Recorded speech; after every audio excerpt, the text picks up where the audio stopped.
தேவனுக்கே மகிமை உண்டாவதாக.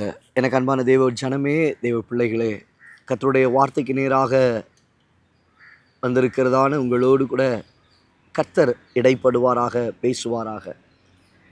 வேதத்திலே ஏசாயா எழுதின தீர்க்க தரிசனத்தின் புஸ்தகத்திலே 1ஆம் அதிகாரம் 19வது வசனத்தில் வாசிக்கிறோம், நீங்கள் மனம் பொருந்தி செவி கொடுத்தால் தேசத்தின் நன்மையை புசிப்பீர்கள். எனக்கு அன்பான தேவ பிள்ளையே, தேவ ஜனமே,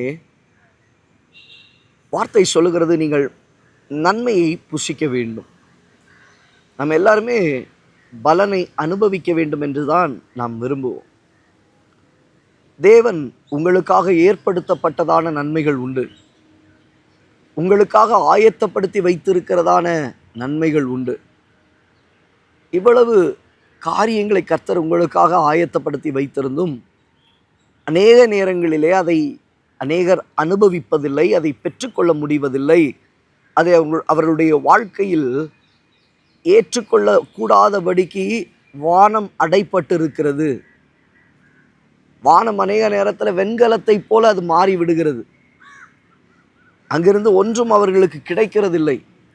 காரணம் என்ன? வசனம் சொல்லுகிறது, அவர்கள் மனம் பொருந்தி செவி கொடுக்கவில்லை.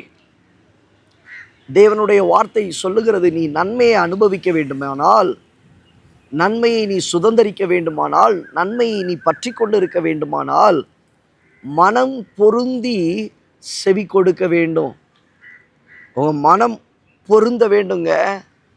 தேவ சமூகத்தில் ஒப்புரவாகி வரணும். ஒரு மனதின் ஆவியோடு கூட வரணும். உங்களுடைய மனது கர்த்தருக்கு நேராக திருப்பப்பட வேண்டும். வசனம் என்ன சொல்லுது? நீ உன் வஸ்திரத்தை கிழித்தல்ல. வஸ்திரத்தை கிழிக்கிறது யார் வேணாலும் கிழிக்கலாம். ஆனால் வசனத்தின்படி உங்கள் இருதயத்தை கிழித்து, உங்கள் இருதயத்தை கிழித்து, இன்னைக்கு வஸ்திரத்தை கிழித்து வெளியே நம்ம நடிக்கிறோமா, அல்லது இருதயத்தை கிழித்து தேவ சமூகத்தில் வருகிறோமா? தேவ சமூகத்தில் வருகிற நாம் வஸ்திரத்தை கிழித்து கொண்டல்ல, இருதயத்தை கிழித்து கொண்டு கர்த்தருடைய சமூகத்தில் நாம் வர வேண்டும். அதை தான் கர்த்தர் விரும்புகிறார். நீ மனம் பொருந்து.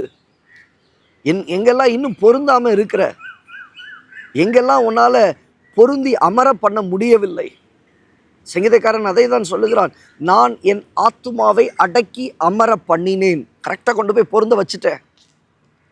பால் மறந்த குழந்தையை போல உட்கார முடியுதா? பரலோக ராஜ்யத்திற்குள்ள நீ நுழையணும் அப்படின்னா குழந்தைகளைப் போல நீ மாற்றப்பட வேண்டும். குழந்தைகளைப் போல நீங்கள் மாற வேண்டும்.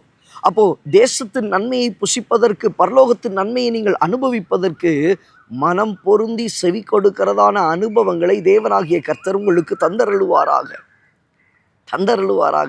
தேவ பிள்ளையே, தேவ ஜனமே, மனம் பொருந்தாத அனுபவங்கள் எவைகள் உங்கள் வாழ்க்கையில் காணப்படுகிறது? மனம் பொருந்தி வரக்கூடாத அளவுக்கு எது உங்களை தடை செய்கிறது? இன்றைக்கு அதை ஆராய்ந்து பாருங்க.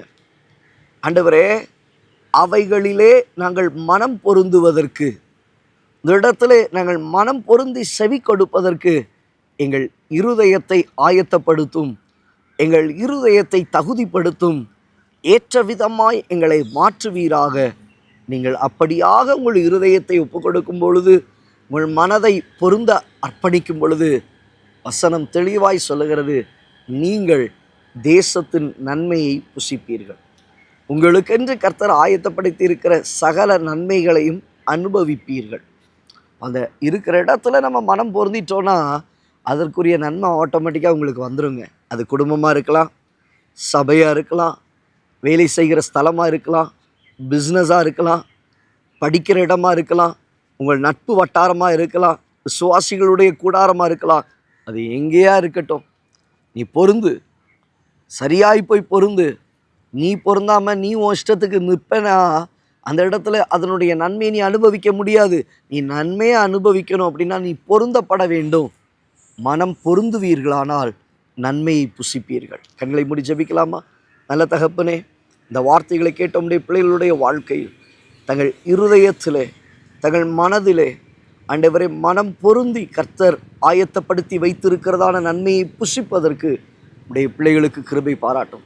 எந்த இடத்தில் மாற்றங்கள் உண்டாக வேண்டும், எந்த இடத்துல உடைய பிள்ளைகளுடைய வாழ்க்கையில் மாற்றப்பட வேண்டுமோ மாற்றப்பட்டு கர்த்தர் ஆயத்தப்படுத்தி வைத்திருக்கிற நன்மையை சுதந்திரிக்க அனுபவிக்க உதவி செய்யும்.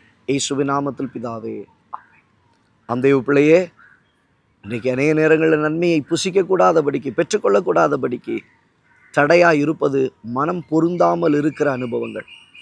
மனம் பொருந்த கர்த்தர் கிருபை செய்வாராக. இருக்கிற இடத்துல, உங்கள் குடும்பத்தில், உங்கள் வீட்டில், உங்களை சுற்றி இருக்கிற ஸ்தலத்தில் தேவனாகிய கர்த்தர் உங்களை பொருந்தி வர உதவி செய்வாராக. மனம் பொருந்தி வருவீர்களானால் ஆங்காங்கே இருக்கிறதான நன்மைகளை புசிக்க, கர்த்தருடைய ராஜ்யத்தின் நன்மையை புசிப்பதற்கும் தேவனுடைய காரியங்களில் மனம் பொருந்தி வர கர்த்தர் உதவி செய்வாராக.